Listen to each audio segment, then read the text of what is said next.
Yo, what's up, you guys? It's your girl, Treaty LPC, and thank you for tuning into this week's episode of the Self-Aware and FW podcast. I just wanted to just stop right now just to tell you guys, thank you for all of the love that you guys keep pouring in. This podcast is changing lives, and I love the feedback. Please keep it coming. I am really excited for this episode. It is something that we've been working on the behind the scenes on, and it's going to be amazing. My guest today, she has been on me. You guys know I'm busy all the time, and she's been on me. She's been really excited about being on here, and I am so excited to have her. Chelsea Bea, she is here in the building today, and she's going to be sharing a lot with you guys. She is the host of Beyond the Picket Fence, and she's a wife and mother of two, but she has a very kind and open heart. She works and advocates for children and families who are dealing with situations where they may be involved with the hospital system. And she has been recently voted as the chairperson for her organization. So I am excited to talk with her. I'm excited for you guys to hear a little bit more about her story. So without further ado, please welcome to the Self-Aware and FW podcast, Miss Chelsea Bea. Hey, Chelsea, how are you doing today? I'm so good. Thank you so much for having me. You're such a good introduction person. I feel like raise the roof. Yay. I try. It's a struggle sometimes because the words just don't come out right. But, we're not perfect. So I'm okay with that. But thank you so much, Chelsea, for taking time out of your day. It is definitely a pleasure to have you here finally and to be able to chat with you. So can we just start things out by just having you tell the audience a little bit about yourself? Sure. Thanks so much. Okay. I am honored to be here. My name is Chelsea Hansen, and my stage name that I go by is Chelsea Bea, which is my first and middle name. It's just more cute to listen to. Okay. So I go by Chelsea Bea, and I'm 29 years old, and I am pretty much your regular old average Joe who's just trying to figure out life. I have two kids, a girl and a boy, and my boy was born with a congenital heart defect. Wow. And so that has kind of shifted my life into being the chairperson for the Phoenix Children's Hospital Heart Center. And it's a patient family advisory council. So I kind of go in and help the parents communicate with the hospital what the families and the patients need rather than just what the doctors see that they need. So it's really cool to work with everyone. I've been doing that. Last year I was on the council. This year I am the chair. Okay. And then I also run a nonprofit in honor of my son, who is still alive. Sometimes when I say that, people are like, is he dead? No, he's still alive. Okay. But we raise money for the hospital annually through a golf tournament. So we organize, and we have raised over $100,000 since 2018, I think was the first time. So nice. So just trying to give back to the families, because we know how difficult it is to spend time in the hospital and be in the hospital with your little baby. So just trying to change the world a little bit at a time. Wow. And then of course I host my podcast, which is my passion project, trying to grow that and just trying to create a more compassionate world. I love it. I love everything that you're doing. And I think it's so amazing when someone takes something that they experience, something that could be, considered traumatic for some people. You take that and you find a way to be able to give back. I love that about your story, and just kind of you being able to just be you, in wanting to change the world in that way. That's what it's all about. So I really appreciate you sharing that. And finding ways to advocate for other families. I think that that's really a beautiful thing that you do. So thank you for what you do. Of course. Yeah. It's my pleasure. Okay. So let's go ahead and hop into it. I mean, you kind of shared a little bit about yourself, but I ask all my guests this question. I want to know, how do you connect with the idea of being self-aware and FW? Okay. This is my favorite question. Because I'm so grateful that you acknowledged that, having a child in the hospital can be traumatic, because sometimes people can be hard on themselves and try to quantify grief and quantify trauma, and it's not really quantifiable. Right. So when we were in the hospital, the day after his first open heart surgery, he's had 3. It's been a journey. But the day after his first one, he actually came out just fine, and he was doing well. All of everything was going correctly. And so they were going to take out his breathing tube. And when they took out his breathing tube, the respiratory therapist was like jiggling the tubes. And as he jiggled the tubes, all of my son's numbers started to crash. And he actually coded while we were in the room. And so that was very traumatic. And I think something broke inside my brain. I've heard it said, I don't remember who said it, but it's a quote, trauma is not what happens to you, but it's what happens inside of you. So yeah, that day my brain broke a little bit and I became completely effed up. So when I read your title of your podcast, I was like, there's no better way to explain what's going on with me since 2017 is when this happened. Trying to sort through the trauma, trying to figure out who the heck I am, what the heck is going on. And to be quite honest, the only way to explain it is I'm a little effed up now. Gotcha.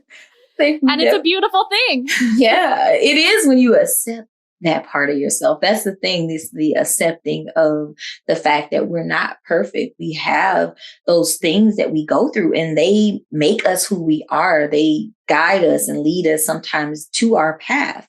And so I think it's awesome that you connect with that, but you've been able to embrace, this is my life. And now I'm going to do these things as a result of that thing in my brain that broke that day. And I'm going to use it not for a pity party or to, allow myself to stay stuck, but to help move me forward.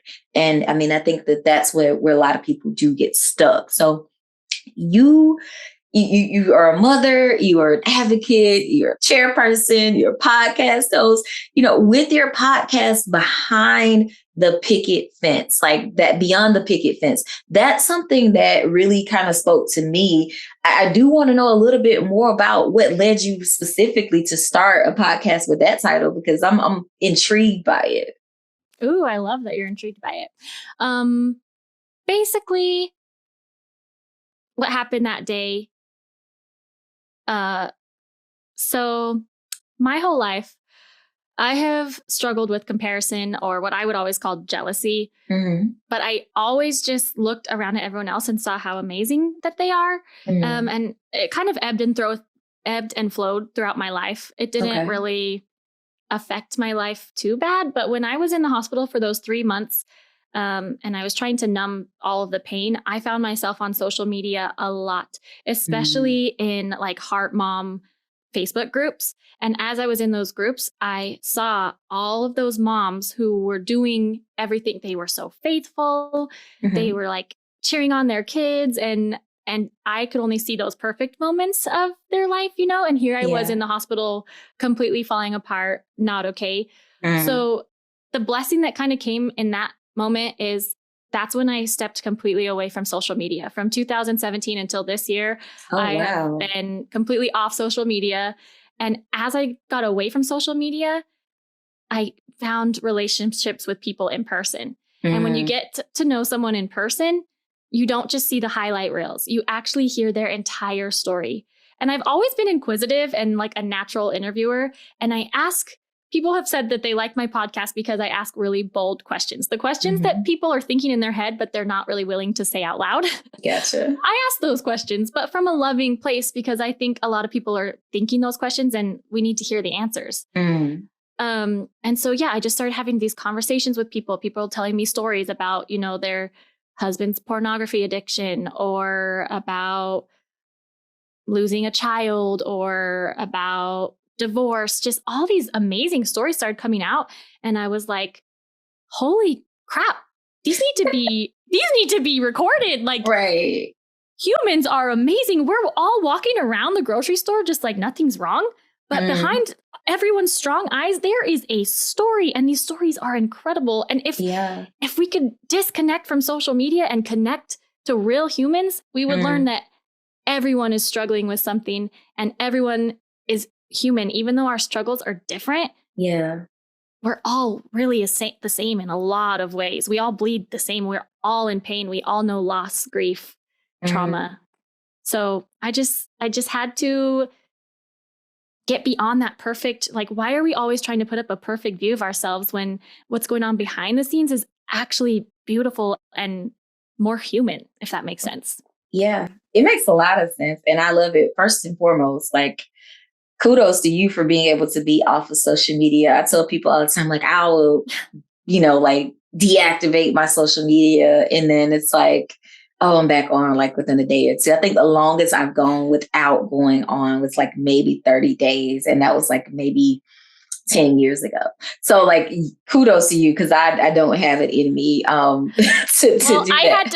I had to do it for my mental health, because I was not okay. But now since everything, I am back on because I am trying to grow a podcast. And unfortunately, the only way to grow a business these days is social media, the internet. So yeah, I'm back on, and it is, I try to limit myself to 30 minutes a day, but I'm not going to lie. I suck at it because it's dopamine. I'm addicted, man. Right. Yeah. And see, I only get on social media typically if I'm posting something business related, because I hate social media. I hate the image that it portrays to people, and that whole comparison thing that you were kind of talking about in terms of like you looking at other people's stuff and, like, why don't I have it together the way that they have it together? But it's like you said, the highlight reels, people, it's not real. Social media is like, whatever. I'll post a picture, and if I go out and have drinks with coworkers or friends, but you don't see the me that goes and gets in the bed for, 12 hours and doesn't want to get up and do anything. And so,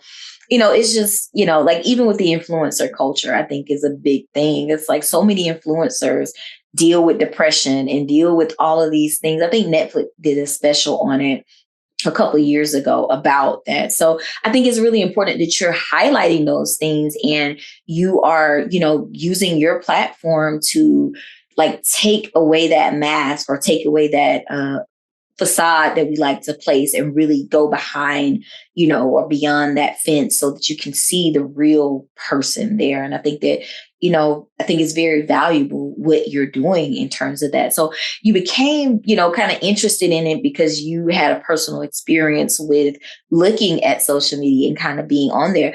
What are your thoughts on the impact of that whole social comparison idea? Yeah, that's an amazing question.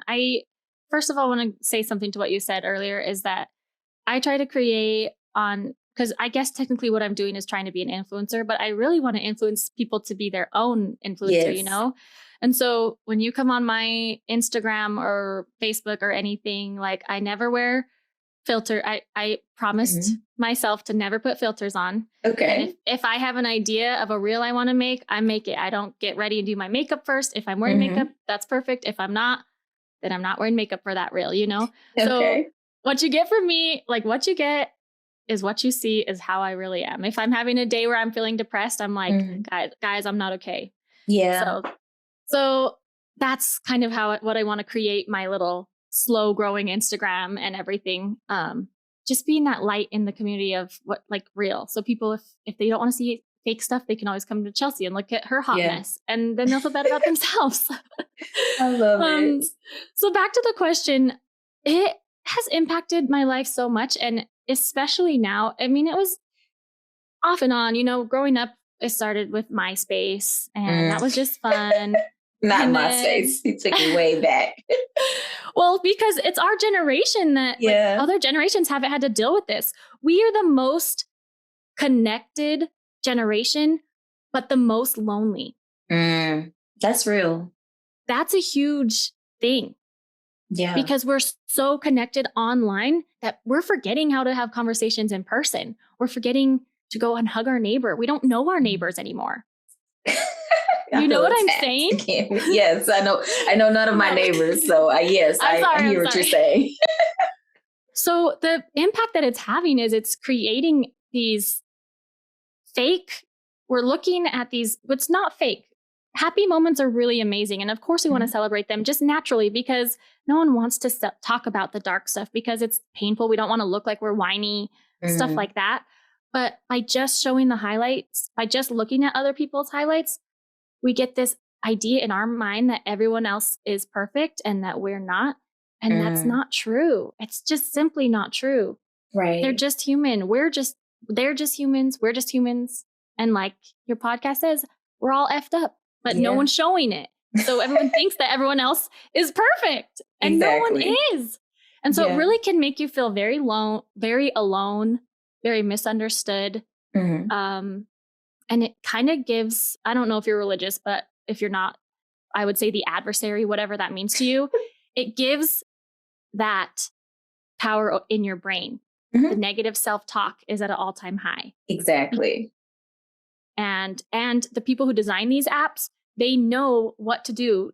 The dings on your phone, the lights, the little buttons, the notifications, those are all scientific things that they know will attach to our brain and cause us dopamine. So then we're addicted to it and we keep coming back for more, looking for connection, but we won't find it. We have to find it in real humans. Yeah, we do. And that idea of perfection is something that I see a lot with my clients, the whole comparing themselves to other people.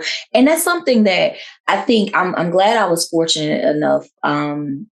I got you by a decade, but I'm fortunate enough that when I was growing up, we didn't have the internet in the same way. We had like charter communications, little chat rooms you could go on, but it was so different. And not growing up in that era, I learned the hard way to not look at other people's lives and compare them to my own, because you never know what someone's going through behind the scenes. And I only have the capacity to deal with what's in front of me and what's on my plate, So even say we're looking at an influencer, we're in today's society, we're back in my society, we're looking at a celebrity. You don't know what these people go through day to day. All you see is the red carpet events. All you see is, they got 1 million followers on TikTok or on IG. You don't know the stuff that goes on behind the scenes. And, as a therapist, I've had the opportunity to work with celebrities and work with IG influencers, and seeing the other stuff, the other side of it, it's like,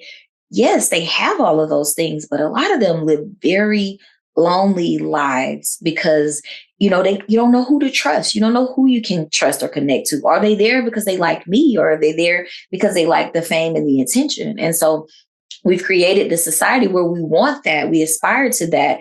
And because we don't have it, then we see ourselves as less than, or we don't see ourselves as worthy. And so I really love that you highlight that, and you're authentic and not needing to put yourself together in order to look a certain way for social media, because it's not real life. Like the real stuff is what happens when the cameras are off. And I think that that's what we need to give more attention to. Yeah. And it is hard. And I still fight the inner demons every day, because I see all the other Instagrammers and I'm like, dang, they have millions of views. Maybe I should throw a filter on, or maybe I should. And then I'm like, nope.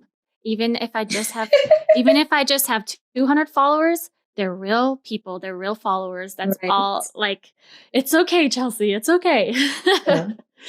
Yeah. You have to just be yourself. And I think that is what will draw people to you, is just that idea of being yourself. I know I struggle from time to time with like how to balance this duality of being Sandtrice Russell, the therapist, the counselor, the VA worker, and this persona, which is really at the core who I am, like Tree the LPCs. That's who I am. It's raw and authentic.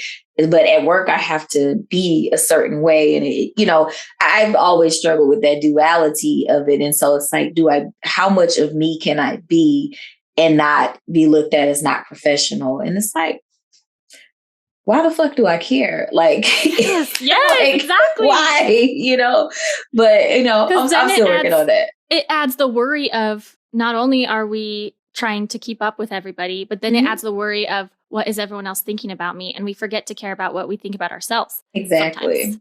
And so just like, there's beauty in, I always say this on the podcast, but there's beauty in the and.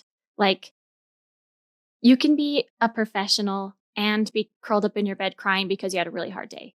Yes. You can be so happy that your friend had a healthy little baby and be so sad that you lost yours at the same time. Like, as humans, we think it has to be one way or another. But what I'm finding and hearing all these people's different stories is there's actually an and. Yeah. It's an and. It's not a but or an or. It's and. All of it exists together. Like, you are Tree, the LPC, and you are a human that has healing to do yourself. Right. Yeah. Thank you. And it's easy to tell other people that, but it's hard to tell yourself, So that's why we need each other. We need real connection so that we can tell each other, these things, because sometimes it's hard to see your own amazingness. Yeah, it is. It's definitely a struggle. That's why I have a really good therapist. Shout out to Alex. I always shout her out. Like, I don't know if she listens to that, but I always shout her out forever, just because she's amazing and we've done so much work together since I've been working with her. And I need that safe space always to remember, because I was talking to her yesterday. We had a session. I was like, I feel most myself when I'm in these sessions because there's no filter. What I say is not going to be repeated. It's safe, and I can just drop all the F-bombs I want. I don't have to look a certain way. I don't have to have on makeup. I don't have to do anything. I can just show up, and having that space is so important to just be able to be authentic.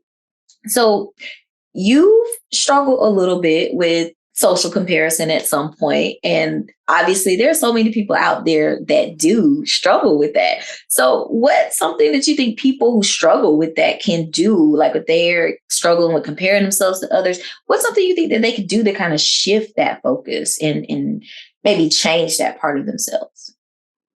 Yeah, that's a good question too. Only one thing has worked for me, and that is why I started the podcast. And you have already said it: authenticity, vulnerability, connection. Like if I see, like when I think of you, I think, oh my gosh, she's like this amazing therapist. But even a therapist has a therapist. Like we're all just human. I forget so quickly. So that's why I have to do my podcast, because as I tune into social media and stuff, I'm like, oh, and then I tune out, and then I go listen and edit my episodes because I'm like, nope, that's not real. It's kind of real. Happiness and goodness is good, but there's a whole picture that we're not seeing. Yeah. And so I have never really had a filter. And I wear my heart on my sleeve, super vulnerable. And I've always thought it was a bad thing. Like, I'm annoying. I'm going to annoy people. I'm going to bother people, make people uncomfortable. And I literally, when I was little, I used to pray like, dear Heavenly Father, help me be quieter, help me be more reserved. And then I read Brene Brown's book all about vulnerability. And I was like, oh my gosh, I don't know if you're familiar with her work, but vulnerability is a superpower. People who are vulnerable are wholehearted people. Yes, I definitely need to work on boundaries. I'm a very porous boundary person. But being vulnerable is a superpower. Yeah. So I just think the only way to fix it is if you see someone and you're feeling less than or better than them, get to know ask them what their story is. And the comparison, it just completely melts away, and it's replaced with amazing compassion for this person and what they've gone through, and compassion for yourself to realize, you know what, my problems are actually, I don't want anyone else's problems. I actually want my own problems. Right. And so I just think and it's interesting because on my show, the world is very polarized right now, like different political views, different beliefs on everything. It's like so polarized. But if you knew someone's whole story, you maybe won't agree with them, but you'll understand where they're coming from and realize in general, people are coming from a good place. People who believe in abortion are coming from a good place, and people who believe against it, their life has led them in a direction. They're coming from a good place. Like, we're not actually as evil and as different as it seems. We all have bleeding hearts and cares and love. And so, my show is, I really just like to get their truth. It's not about preaching what I believe in or my beliefs. Like, I've talked to people who have left their religion. I've talked to people who love their religion just because of who I am. I mostly know Christians. And so I have a lot, but I am trying to diversify my show and just show that you don't have to agree with someone to be kind to them. Yeah. And there can actually be a world of compassion and love if we would listen to each other's stories, love for each other and more love for ourselves and grace for ourselves. Cause we're really, at least me, I'm really too hard on myself. Yeah. And so, that's my answer. That's what works for me. Is connection, authentic connection and hearing their story.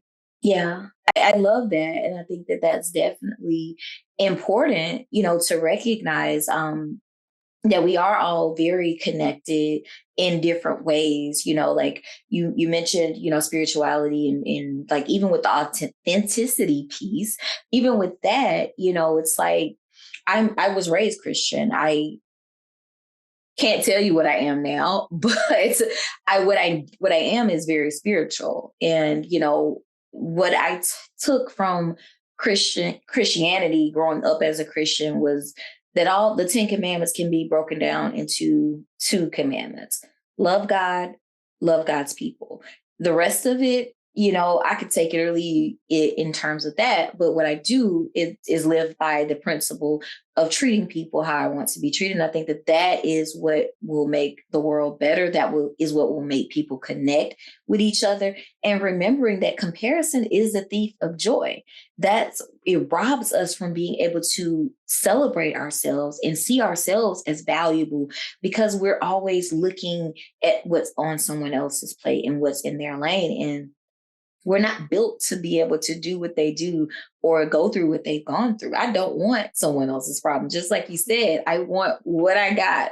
I know how to deal with it. I've dealt with it for 39, almost 40 years, and I am okay with what's on my plate. I don't want anybody else's problem. So I love that. And when I'm working with clients, I try my best to teach them to do that, because I learned it in 7th grade. But, there are people that are adults that, and, especially dealing with people who deal with imposter syndrome, and you're thinking other people are better and you're not good enough, like those sort of things. It's like, all you need to do is focus on you. You're your only competition. And when you can start focusing in on you, a lot of that comparison piece will go, because you have gratitude and self-compassion for yourself. And I think that makes all the difference in the world. Yeah. And so that piece of compassion, I always try to mention. So I really want to replace comparison, negative social comparison, with compassion and for others and for ourselves, especially because we're hard on ourselves. And you know what?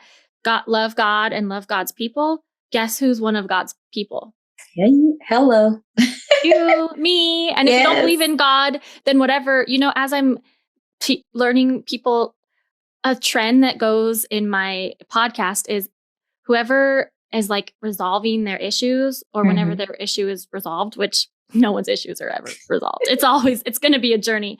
Yes. But the way people are finding to get through it is connecting to their intuition. And, some people call that the Holy Spirit. Some people call that their inner voice, their guide.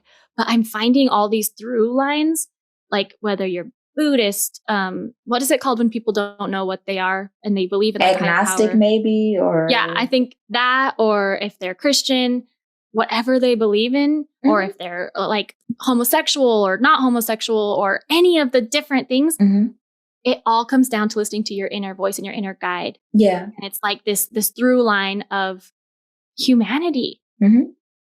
Yeah, and so I'm like, does it really matter what it is or what we call it? If it's kind of the same answer for everyone, is that we have to tune into that inner voice, that inner part of us, and let it guide us. Because when we're looking out, trying to figure out what everyone else wants, it doesn't get us happiness. You could have $1 million and not be happy. Right. You could have $0 and be totally happy because you followed your inner voice. You know what I mean? I don't know about how I feel with $0, but I mean, I get where you're going. It's stressful. It would be stressful. So maybe not $0. Yeah. That's true. I have $0 of my own, and it's very stressful. But I'm still learning to find my inner guide, to be honest. Yeah. Because I've looked at what everyone else thinks of me for so long, and then trying to become an influencer or whatever I'm trying to be. I don't know. Trying to figure out how to show up on social media is really confusing for me, because I don't super agree with social media. And so I'm like, how do I do this? We're in the same boat there. So I get it. Definitely. Yeah. Like, how do I jump through all of these hoops, but still be myself? I don't know. I'll figure it out eventually. Yeah. Listen to my inner voice. Yes, your inner voice. Absolutely. So you definitely, are a breath of fresh air, light, like, and peace. And I know that people will be drawn to you just based on the fact that you are being your authentic self, so, we've explored, a little bit about social comparison and all of that thing. Is there anything else you wish more people knew about social comparison or, how social media impacts us? I just wish people would take a minute for themselves and figure out what they want, what they believe in.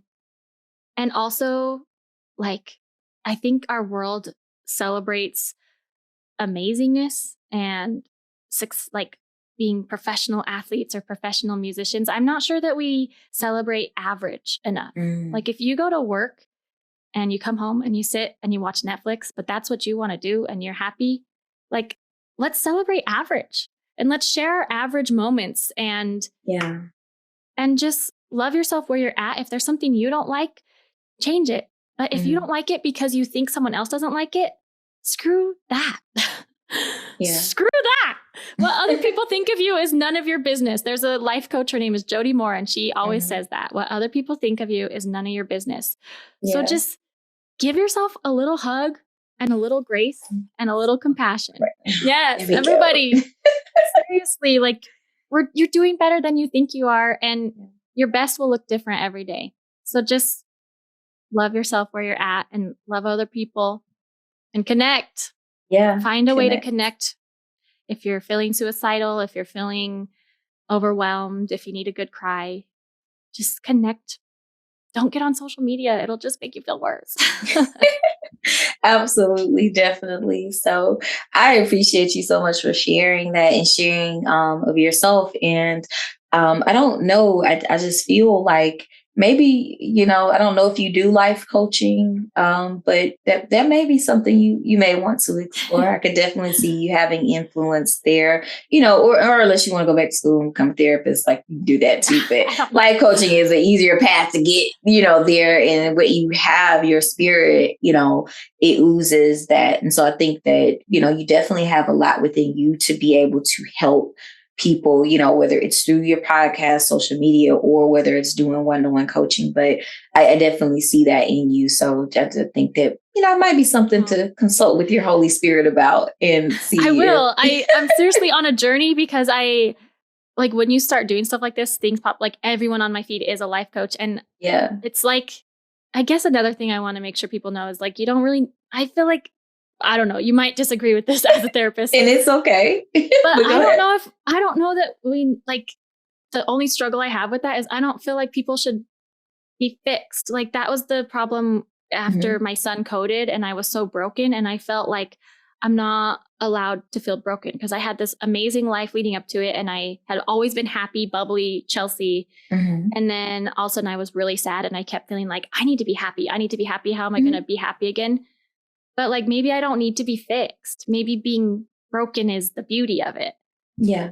So that's my thing is I'm like, I don't know that I want to coach people to fix them, but I just want them maybe to see the beauty in the brokenness. Yeah.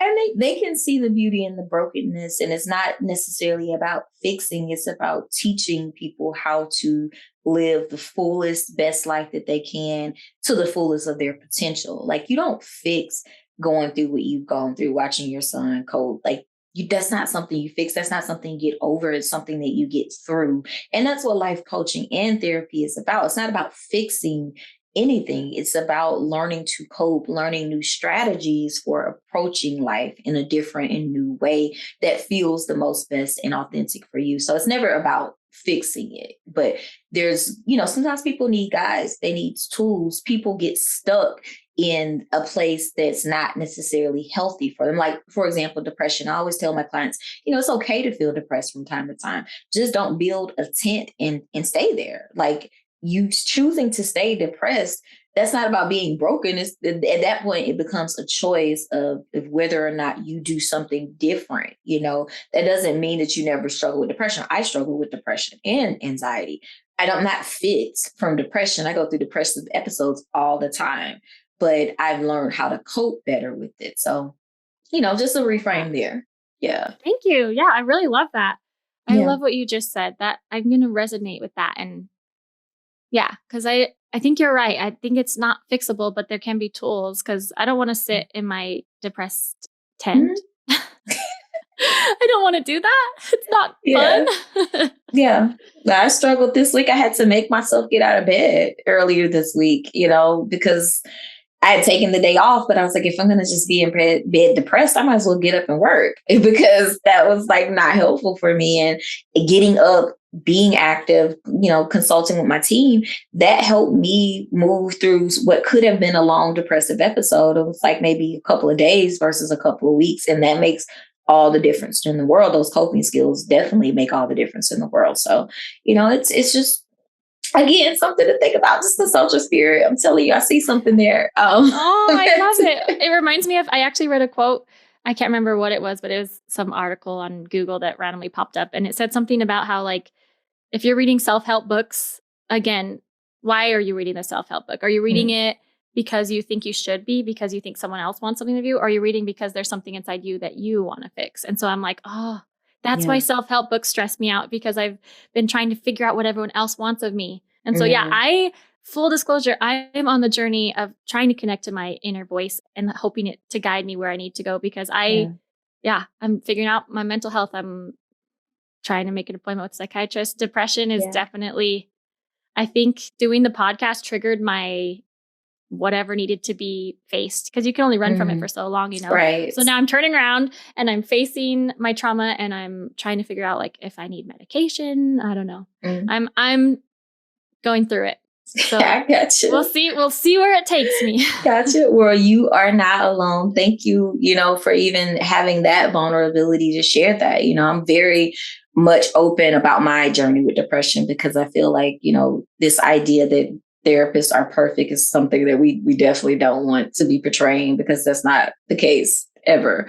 But I really, truly appreciate your time, Chelsea. Like, this has been amazing speaking with you. And I want to just make sure that people know how to connect with you. How can they connect with you? Listen to your podcast, maybe in the future, book your life coaching sessions. Like, how can they reach out to you and connect with you? Oh my gosh, I love you so much. First thing I would say is the best way to tune in to get connected is connect to my podcast. It's called Beyond the Picket Fence. You can find it anywhere you get podcasts. I gave Tree the link. She can put it in the show notes. You can connect with me on Instagram at Beyond with Chelsea. Like I said, it's a very small following. And then I also have a Facebook group called Beyond the Picket Fence Community. It's like our safe little corner of the world where people can we don't celebrate perfection. We celebrate imperfection. So people have a hard day, they come on there and they type it, and then everyone loves on them. Or I post my podcast. It's just, I try to post imperfect things that would be a breath of fresh air in their feed. So, but yeah, I'd say first step, go listen to the podcast. It's like, people have said it's like sitting at the park bench talking to your friends, connecting. And a lot of people have a hard time these days because it's so busy to connect. Yeah. But I've somehow created this beautiful human experience that you can just pop into your ears. But don't replace it. Go connect with your real humans too. Absolutely. Well, thank you so much for sharing how people can connect with you. I'll make sure that all your information is in the description of this episode so that you guys can connect with Chelsea and make sure that you guys listen to her podcast as well. I have to definitely go subscribe myself and follow you on your social media. So definitely you will have a new follower at the end of this recording. So I appreciate that. If you ever want to share your story, or if any of your listeners have stories they want to share on the podcast, they can email me. I gave you my email too, at Beyond, or not. That's Instagram. Message me through DM or anything, but you can email me at beyondwithchelsea@gmail.com. Tell me a little bit about your story. And then I'm always looking to tell real human stories. So, well, I'm always available, but let's do it. If you're willing to answer the big questions, and I will answer any questions that you have. I'm so excited. Okay. We'll make it happen. We'll make awesome.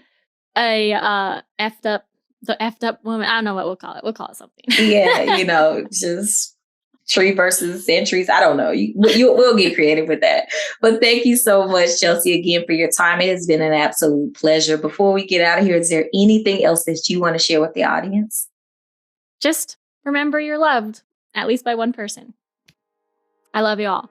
Even if I don't know you, just remember you're loved and reach out. If you're in a dark place, just reach out. Awesome. Connect. All right. Well, thank you so much, Chelsea. For all of our listeners, make sure you guys connect with Chelsea. Make sure that you guys follow her on social media and check out her podcast, Beyond the Fence, the Picket Fence. I'm probably messing it up now because we've been talking for a long time, but I'm going to make sure you have all the information in the description of this episode so you guys can connect. Also, be sure to follow me, Treaty LPC, on all social media platforms under the handle Treaty LPC. Until next time, be safe, be well, and make sure that you take care of your mental health.